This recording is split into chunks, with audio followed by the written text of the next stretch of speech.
Oggi Sergio ci racconta una storia che comincia con un gesto banale, le mani infilate in tasca in una mattina di gennaio. Fa l'agente immobiliare in Romagna, di mestiere legge le persone, eppure la verità su sua moglie gli è arrivata addosso da uno scontrino piegato in quattro. E credetemi, quello che scopre dopo, dietro una porta che apriva ogni giorno per lavoro, non è quello che pensate. Ma soprattutto sentirete come ne è uscito, giorno per giorno, per sua figlia. Sergio ha avuto il coraggio di mettersi a nudo. Se vuoi darmi una mano a portarti altre storie così, lascia un like, a te costa un secondo, per noi vale tantissimo. E mentre ascolti, scrivi nei commenti, tu cosa avresti fatto al suo posto? Qui ogni settimana ci sono storie vere come questa, iscriviti così non le perdi. Voi ve ne sareste accorti? Perché io no. E la beffa è che leggere le persone è il mio mestiere. Faccio l'agente immobiliare da 22 anni a Sant'Arcangelo, in Romagna. Quando una coppia entra in un appartamento, mi bastano 3 minuti per capire se lo comprerà. Lo vedo da come lei sfiora il marmo della cucina, da come lui si ferma alla finestra a misurare la luce. Leggo gli sconosciuti come cartelli stradali. Mia moglie, invece, l'ho letta dopo 11 anni di matrimonio, una sera di gennaio, con uno scontrino in mano. Mi chiamo Sergio, ho 48 anni, Chiara ne ha 39 ed è il tipo di donna che quando entra in un posto, il posto se ne accorge. Capelli castani lunghi, occhi verdi, quel modo di ridere buttando indietro la testa. Quando ci siamo sposati, gli amici mi prendevano in giro. Sergio, tu le case le vendi, ma questa te la sei comprata sopra le tue possibilità. Ridevo anch'io. Avevamo una bambina, Bianca, 4 anni, che ogni mattina pretendeva 2 trecce come Elsa prima di andare all'asilo. Avevo una casa con il giardino, un lavoro che andava, una moglie bellissima. Avevo tutto, o credevo di averlo. I segnali c'erano. Ve li dico adesso, così voi li vedete subito, come li vedreste in un film. Il telefono sempre a faccia in giù sul tavolo della cucina. La palestra il martedì e il giovedì. Sempre martedì e giovedì, con la borsa preparata la sera prima. Il profumo nuovo. Uno che non le avevo regalato io. E quella gentilezza strana, improvvisa, quella che ti danno quando ti stanno togliendo qualcos'altro. Io niente, io vendevo case, tornavo la sera, trovavo la cena pronta e pensavo, siamo una famiglia fortunata. Poi è arrivato quel giovedì di gennaio. Faceva un freddo umido, di quelli della bassa Romagna che ti entrano nelle ossa.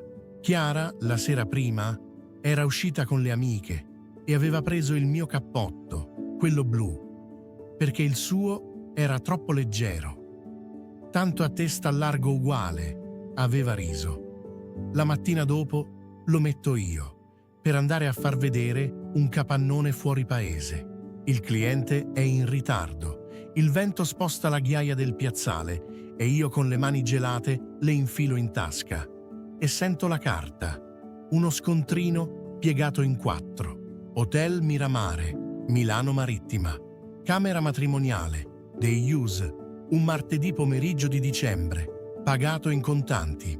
Sono rimasto in piedi in quel piazzale a leggere quelle 3 righe finché le lettere non hanno smesso di avere senso. Martedì, il giorno della palestra.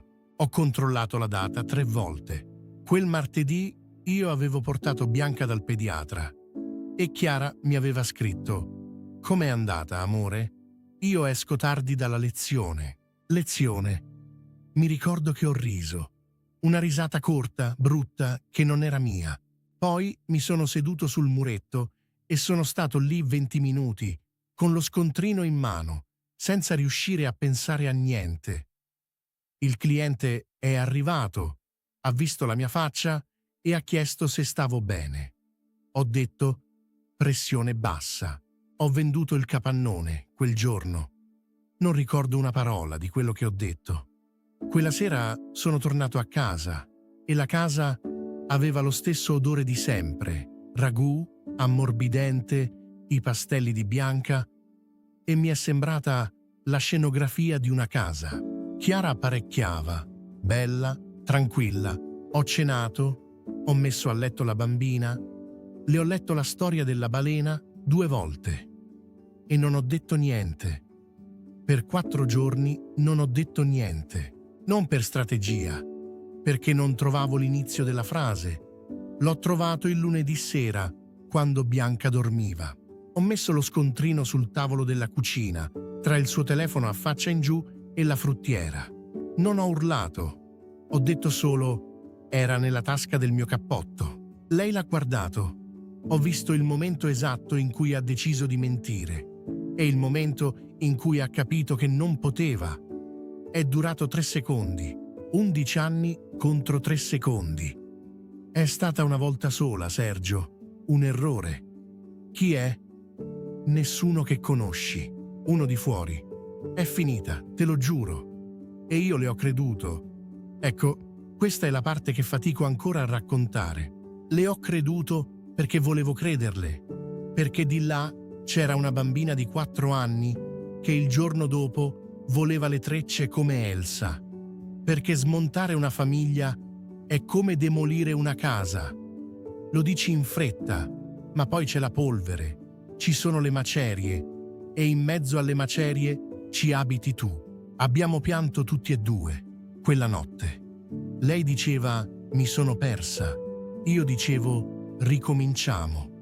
Sembrava un film con il finale buono. Non lo era, perché nelle settimane dopo sono diventato uno che non riconoscevo. Controllavo il suo telefono mentre faceva la doccia, con il cuore che batteva come a un ladro. Contavo i chilometri sulla sua macchina.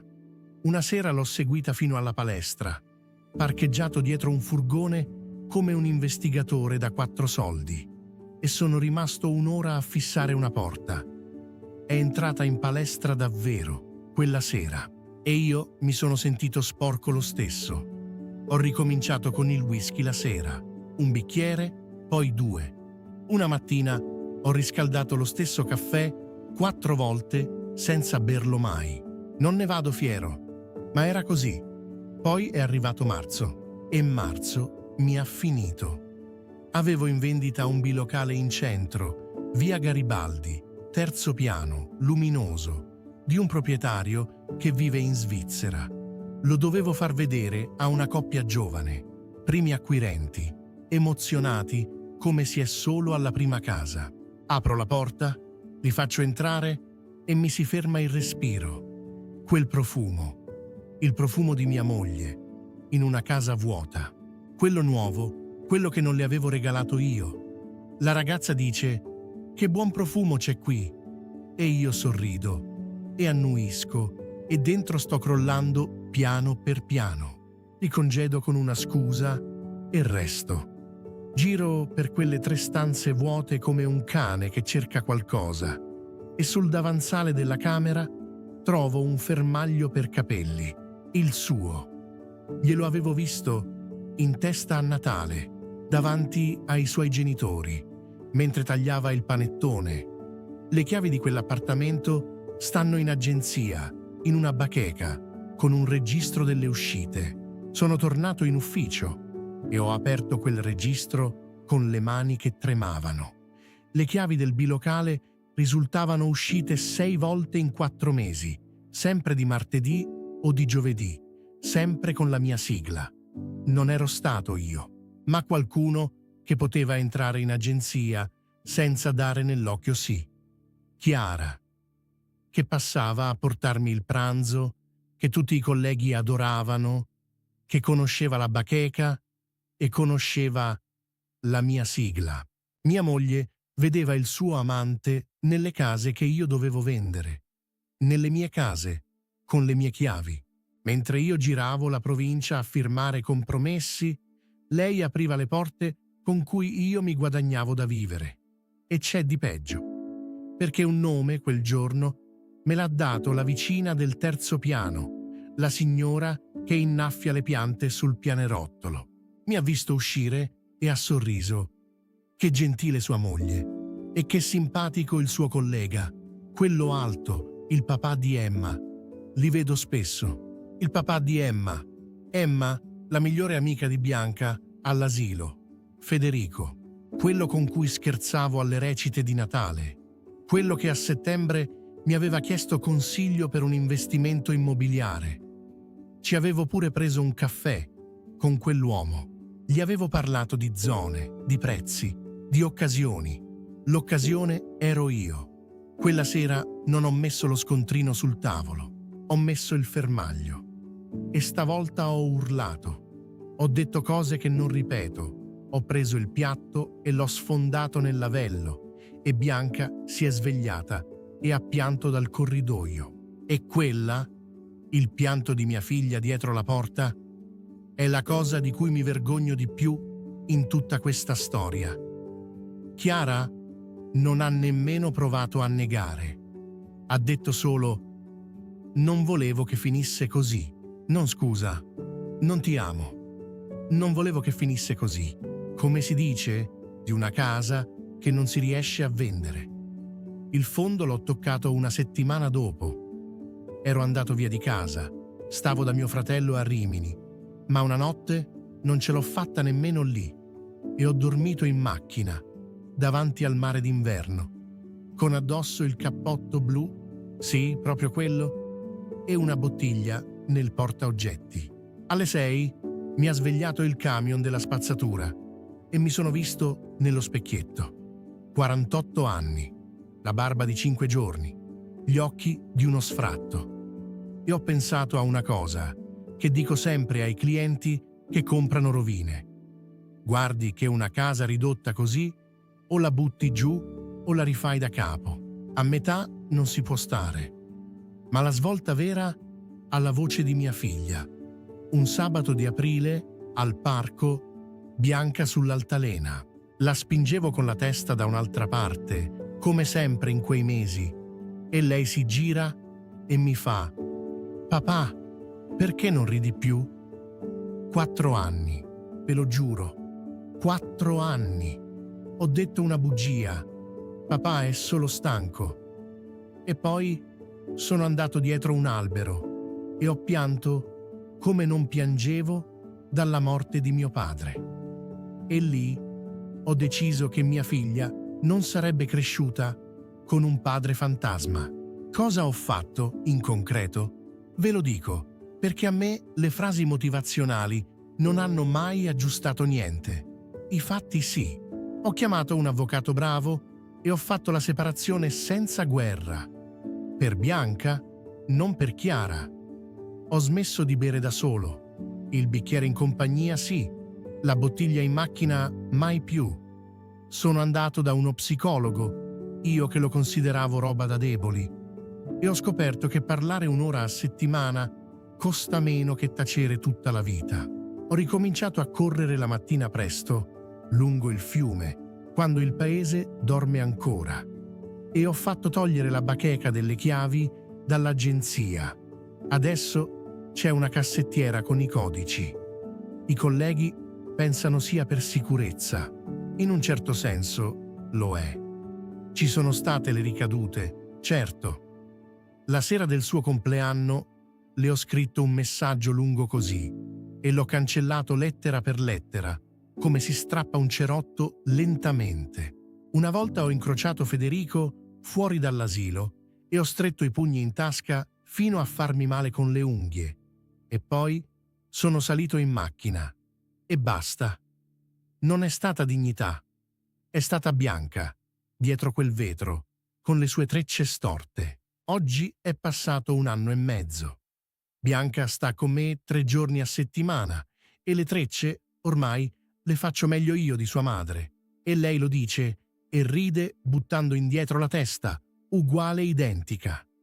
Con Chiara ci parliamo lo stretto necessario, civili, come 2 ex soci di un'impresa fallita. Non l'ho perdonata, ma ho smesso di augurarle qualcosa, nel bene e nel male, e vi assicuro che è già tanto. Quel bilocale di via Garibaldi l'ho rivenduto alla fine a un'altra coppia giovane. Prima del Rogito ci sono andato da solo. Ho aperto tutte le finestre e ho lasciato entrare l'aria per un'ora. Le case vuote le riconosco subito, adesso, anche quando dentro ci abita ancora qualcuno, anche quando quella casa sei tu. E ho imparato una cosa che vale più di ogni compromesso che ho firmato in 22 anni. Quando qualcosa non torna, non aspettare che il freddo ti costringa a infilare le mani in tasca. Guardaci subito, perché la verità fa male una volta sola.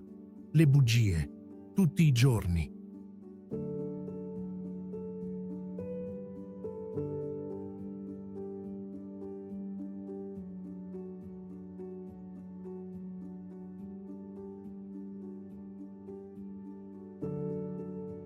La verità fa male una volta sola, le bugie tutti i giorni. Sergio l'ha imparato nel modo più duro, ma oggi le trecce a sua figlia le fa meglio lui.